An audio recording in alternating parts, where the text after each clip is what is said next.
Mr. President. The senator from Louisiana. Mr. President, last Tuesday, President Biden formally nominated Julie Su to be the Secretary of the Department of Labor. Now, as ranking member of the committee that oversees her nomination, I felt it was important to express some concerns that have only grown since her previous nomination. Deputy Secretary Su has a troubling record and is currently overseeing the Department of Labor's development of anti-worker regulations dismantling the gig economy. This does not inspire confidence in her current position, let alone confidence that she should be promoted. Ms. Su's record now and in her previous position as Secretary for the California Labor and Workforce Development Agency deserves scrutiny. I look forward to a full review and hearing process for her nomination. In California, Ms. Su was the top architect of AB 5, a controversial law that removed the flexibility of individuals to work as independent contractors. Now, independent contractors, we can call them freelancers. They make their own hours and they choose the type of work they wish to do. I was recently taking a lift. The driver told me that he was able to clear $500 a day. He has Uber, Lyft, and DoorDash on his phone. He flips between the apps. He chooses the job from whichever one is immediately available, and through it all, he clears $500 a day. I said, wait a second, man, you got to pay your gas, you got to pay your insurance, or you still, oh yeah, I clear $500 a day. Now, if he's working 5 days a week, he's doing $10,000 a month. Independent contractors are shielded from forced or coerced unionization that could strip that flexibility away. This, of course, has made eliminating this classification a top priority for large labor unions who benefit from more workers being forced to pay mandatory union dues. Now, it's important to note, even in California, AB 5 is extremely unpopular. 59% of Californian voters supported a measure to exempt rideshare drivers from AB 5. The law is so flawed, the governor and state legislature have had to pass multiple laws to exempt over 100 occupations. The statutory exemptions are longer than the text of AB 5 itself. But Ms. Su has taken her support for this anti-worker, pro-union policy to the U.S. Department of Labor. During her tenure as Deputy Secretary of Labor, essentially the agency's chief operating officer, the Biden administration pushed to eliminate independent contracting via federal executive rulemaking. Now, there was never any hope of getting AB 5-like law through Congress, so they pursued their goals through regulation. And if finalized, the new regulation strips 21 million Americans of their ability to classify themselves as independent contractors and enjoy the flexibility this provides. This regulation would undermine the business model of services like Uber, Lyft, and DoorDash that provide valuable services and give drivers the ability and freedom to set their own hours and even hop between states. I go out the airport in New Orleans, Louis Armstrong International Airport, and the guy picks me up, has got Maryland plates. Oh yeah, I moved here like 6 months ago, wanted to come down for Jazz Fest. And so I just notified the different, Uber and Lyft, and now I'm down here working instead of back where I started. We're talking maximal flexibility. By the way, it's not just the Uber and Lyft drivers affected. Truckers are severely impacted. Many truckers are independent owner-operators. They own their own trucks. This regulation could devastate the freedom of these truckers. It could potentially impact the supply chain in the process, as trucking moves more than 72% of the goods in the United States annually. Now, as a conservative from a conservative state, but I think as an American from any state, I can say that we don't need the application of a law from one of the most liberal states to the entire nation. A law rejected in California is not a policy to be pursued on the federal level. We need to support the right of workers and their ability to choose what is best for them, not put them in a straitjacket to serve other people's goals. I also want to hear Ms. Su's position on DOL's effort to uproot the franchise model, which employs over 8 million Americans. Deputy Secretary Sue has made public comments indicating that she will pursue attempts at DOL to forcefully impose a joint employer classification on the almost 800,000 franchises operating in our communities, the same as any other small business. Saddling franchisors with liability for thousands of franchise owners that actually operate the small business would be a sure way to destroy the system of franchising. A model which has allowed those underrepresented in the business community, women, people of color, to have the ability to live the American dream, becoming successful small business owners as they help create jobs, lifting other workers out of poverty. No one is surprised that the joint employer rule is a major priority for large labor unions. It's easier for them to pressure one company to unionize, to increase their union dues, than to pressure thousands of independent businesses. The priority of the Biden administration should not be to do whatever makes it easier to forcibly and coercively unionize workers while undermining the business models of the establishments they work for. It should be to increase individual freedom and opportunity. Comes to mind, there's a fellow north of Baton Rouge, moved here from West Africa to attend LSU. After he attended LSU, he became a citizen, and now he's a franchisor for multiple franchises, multiple outlets of the company with which he does.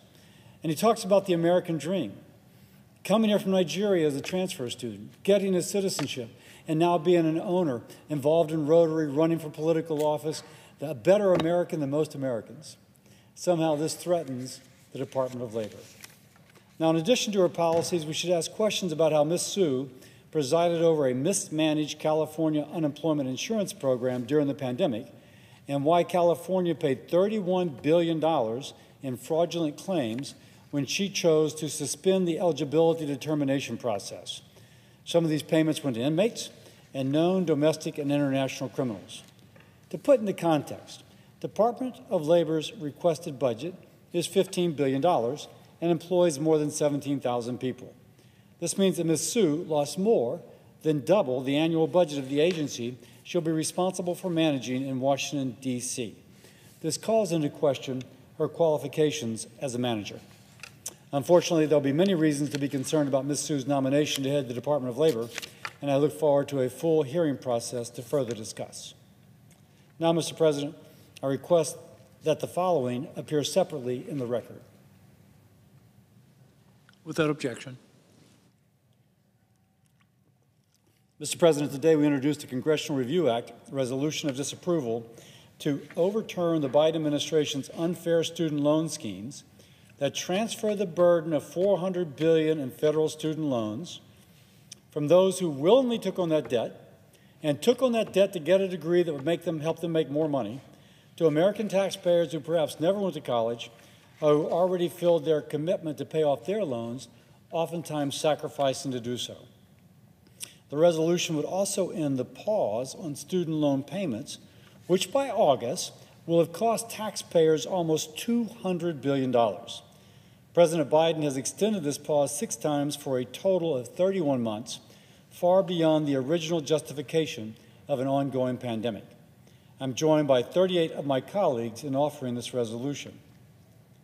Last August, President Biden announced his plan to cancel up to $20,000 in federal student loans from most borrowers and to extend the payment and interest accrual pause in student loans via executive fiat. Make no mistake, this reckless student loan scheme does not forgive debt. It does not forgive debt at all. It just transfers the burden from those who willingly took out these loans for college, and again, in order to make more money when they graduate, to Americans who never attended college or who've already paid off their loans. And I would ask, where's the forgiveness for the guy who didn't go to college but bought a truck, went to work, and is now working to pay off that loan? Is his truck loan going to be forgiven? It will not be. And what about the woman who paid off her student loans but is now struggling to afford her mortgage? Does she get a refund to help her with a mortgage? Is the administration providing them relief? And the answer is no. Instead, the administration would have them not only pay their bills, but the bills for those who decided to go to college in order to make more money and then have their student loans forgiven. This is irresponsible and unfair. And by the way, the plan does nothing to address the problems that created the debt in the first place. It doesn't hold colleges or universities accountable for rising costs.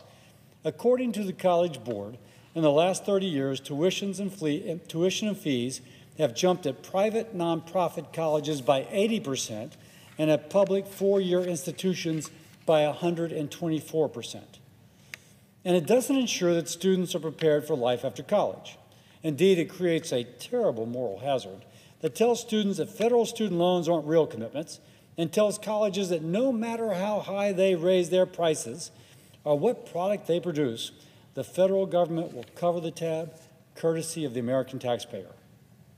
Our resolution prevents average Americans, the 87% of whom currently have no student loans, from being stuck with a policy that the administration is doing not to be fair to all, but rather to favor the few. Our resolution also protects the rule of law, which President Biden must know he is violating. During Supreme Court arguments on the legality of the student loan forgiveness in February, Justice Roberts clearly indicated that if $400 billion was to be spent on student loan cancellation, it would and should require congressional approval. That has not been given. It is a clear example of this administration attempting to subvert Congress for what appears to be purely political purposes. It is a wildly dangerous precedent if left unchecked. For Americans who cannot afford their debt or want a proactive approach to paying off their loan commitments, Congress has already authorized, again, let me just say this, for someone who can't afford their debt or who wishes to be proactive to pay off their loan commitments, Congress has already authorized 31 different programs to help pay or forgive student loans. I ask unanimous consent to insert in the record the list of federal programs already available to Americans who are struggling to repay their loans, work in public service, or who are in high-demand fields. Without objection. Thank you. They range from total forgiveness under public student loan forgiveness, the PSLF, Stafford loans for teachers, and Perkins loans cancellations for law enforcement officers, military, early childhood educators, and social workers, to name a few. There are also repayment programs for high-demand fields where education is specialized and the need is a public good. For example, through the Department of Health and Human Services, therapists, behavioral health providers who are needed to help our children as we face a mental health crisis are eligible for loan forgiveness. In addition, there are repayment policies related to the income of an individual.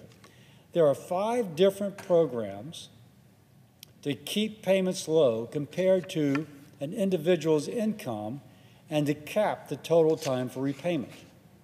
Quite different from this mass transfer of debt under this reckless student loan scheme, which forgets that these existing programs were set up to target limited taxpayer resources to benefit those using their degrees to serve and to fill broader public needs, or who could demonstrate that they themselves had a personal individual need.